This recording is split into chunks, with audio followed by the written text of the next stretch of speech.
Friends, நம்ம இந்த வீடியோவில் ஒரு அருமையான கோகோனட் குக்கி ரெசிபியை தான் பார்க்க போகிறோம். வீட்டில் உள்ள பொருட்களை மட்டும் வச்சு ரொம்ப சிம்பிளாக ஓவன் இல்லாமல் இந்த குக்கீஸை செய்ய போகிறோம். இதை நீங்களும் ஒரு தடவை செஞ்சு பாருங்கள். உங்கள் வீட்டில் உள்ள அத்தனை பேரும் கண்டிப்பாக பாராட்டுவாங்க. ஸோ வீடியோவை கடைசி வரைக்கும் ஸ்கிப் பண்ணாமல் பாருங்கள். நம்ம சேனலில் இது வரைக்கும் சப்ஸ்கிரைப் பண்ணாதவங்க மறக்காமல் சப்ஸ்கிரைப் பண்ணிக்கங்க. ரெசிபிக்கு தேவையான பொருட்கள்: நெய் 60 ml, மைதா 120 கிராம், சர்க்கரை 100 கிராம், தேங்காய் துருவல் 100 கிராம், ஏலக்காய் 6. இன்க்ரீடியன்ஸ் அளவுகளை டிஸ்கிரிப்ஷன்லேயும் கொடுத்துருக்கேன், செக் பண்ணி பார்த்துக்குங்க. முதல்ல ஒரு பவுலில் ஒரு 5 டேபிள் ஸ்பூன் அளவுக்கு ரூம் டெம்பரேச்சரில் உள்ள நெய்யை ஆட் பண்ணிக்கலாம். இங்கே நெய்க்கு பதிலாக டால்டா அல்லது வனஸ்பதியை ஆட் பண்ணி செய்யலாம், ஆனால் அது டேஸ்ட் இந்த அளவுக்கு வராது. 100 கிராம் சர்க்கரையை மிக்சர் ஜாரில் சேர்த்து பவுடராக்கி நெய் கூட ஆட் பண்ணிக்கலாம்.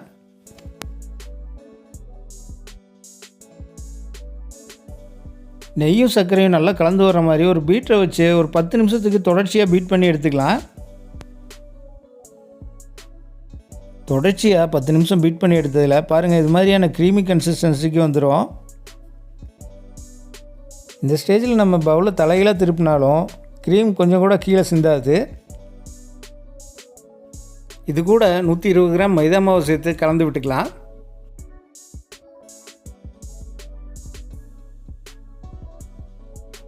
நூறு கிராம் உலர்ந்த தேங்காய் துருவலை இது கூட சேர்த்துக்கலாம்.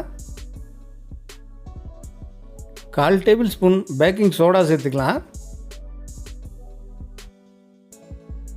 1/4 டீஸ்பூன் அளவுக்கு பேக்கிங் பவுடர் சேர்த்துக்கலாம். 1/4 டீஸ்பூன் அளவுக்கு உப்பு ஆட் பண்ணிக்கலாம். இது எல்லாத்தையும் ஒரு தடவை நல்லா கலந்து விட்டுக்கலாம்.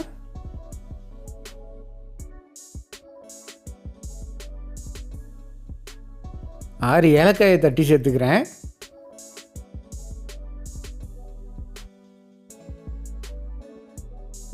இது எல்லாத்தையும் ஒரு தடவை நல்லா கலந்து விட்டு சப்பாத்தி மாவு மாதிரி அழுத்தம் கொடுத்து பிசையாமல் சாஃப்டாக மாவு பிசைஞ்சு எடுத்துக்கலாம். ஒருவேளை மாவு ட்ரையாக வந்ததுன்னா கொஞ்சம் போல் நெய்யை சேர்த்து மாவை பிசைஞ்சு எடுத்துக்கங்க. குக்கியை பேக் பண்ணுறதுக்காக நம்ம இப்போ ஒரு ட்ரேவை ரெடி பண்ணிக்கலாம். ஒரு தட்டு எடுத்து அதில் உள்பக்கம் முழுசாக எண்ணெயை தடவி கிரீஸ் பண்ணிக்கிறேன்.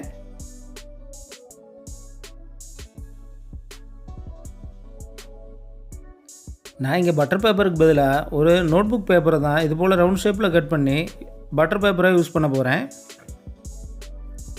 பேப்பரை இது போல் வச்சதும் இதுக்கு மேலேயும் கொஞ்சம் போல் எண்ணெயை தடவி கிரீஸ் பண்ணி விட்டுக்குங்க.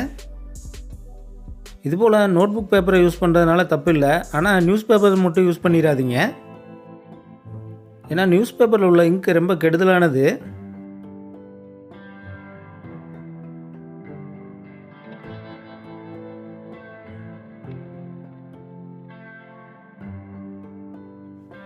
அடுத்ததாக நம்ம பிசைஞ்சு வச்ச மாவுலேருந்து ஒரு கரண்டி அளவில் மாவு எடுத்து பிஸ்கட் ஷேப்புக்கு ரெடி பண்ணிக்கலாம்.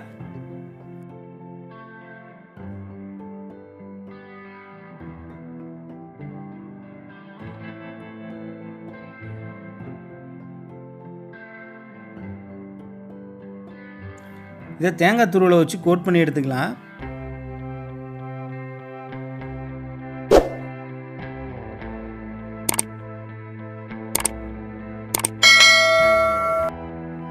நம்ம இங்கே எதுக்காக கரண்டியால் மாவு அளவு எடுக்கிறோன்னா எல்லா பிஸ்கெட்டும் ஒரே ஷேப்பில் வரணுங்கிறதுக்காக தான். இதே மாதிரியே மற்ற எல்லா பிஸ்கெட்டையும் ரெடி பண்ணி எடுத்துக்கலாம்.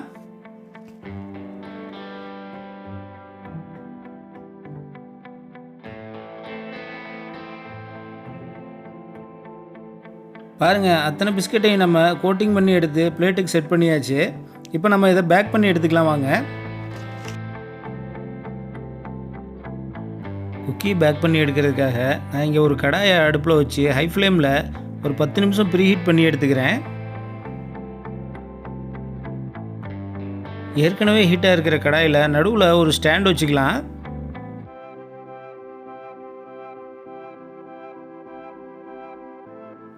ஸ்டாண்டுக்கு மேலே சென்டராக வர்ற மாதிரி நம்ம ரெடி பண்ணி வச்சுருக்கிற பிஸ்கெட் ட்ரேவை வச்சுக்கலாம். இதை மூடி போட்டு பேக் பண்ணி எடுத்துக்கலாம். இந்த மெத்தடில் பிஸ்கெட் ரெடியாகி வர்றதுக்கு 20 to 25 நிமிஷம் ஆகிடும். மூடியை போட்டு வேக விட்றப்ப ஃப்ளேமை வந்து மீடியமுக்கு மாற்றி வச்சுக்கோங்க. பாருங்கள் 25 நிமிஷம் ஆகிடுச்சு. இந்த ஸ்டேஜில் பிஸ்கெட் எல்லாமே நல்லா குக்காகி வந்தாச்சு. அவ்வளவுதான், அடுப்பை ஆஃப் பண்ணிவிட்டு நம்ம ட்ரேவை தனியாக வெளியே எடுத்து ஆற வச்சுக்கலாம்.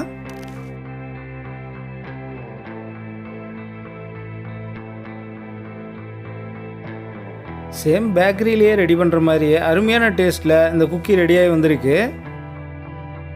நீங்களும் இதை வீட்டில் ட்ரை பண்ணி பார்க்க ஆசைப்பட்டால் டிஸ்கிரிப்ஷனில் நான் கொடுத்துருக்கிற அளவில் மட்டும் மறக்காமல் ஃபாலோ பண்ணுங்கள். கண்டிப்பாக நீங்களும் வீட்டில் ட்ரை பண்ணி பார்த்துட்டு எப்படி வந்துச்சுன்ட்டு மறக்காமல் கமெண்ட் பண்ணுங்கள். வீடியோ பிடிச்சிருந்தா மறக்காமல் லைக் பண்ணிவிட்டு உங்கள் ஃப்ரெண்ட்ஸ் எல்லோருக்கும் ஷேர் பண்ணி விடுங்க. நம்ம சேனலை இது வரைக்கும் சப்ஸ்கிரைப் பண்ணாதவங்க மறக்காமல் சப்ஸ்கிரைப் பண்ணிக்கங்க.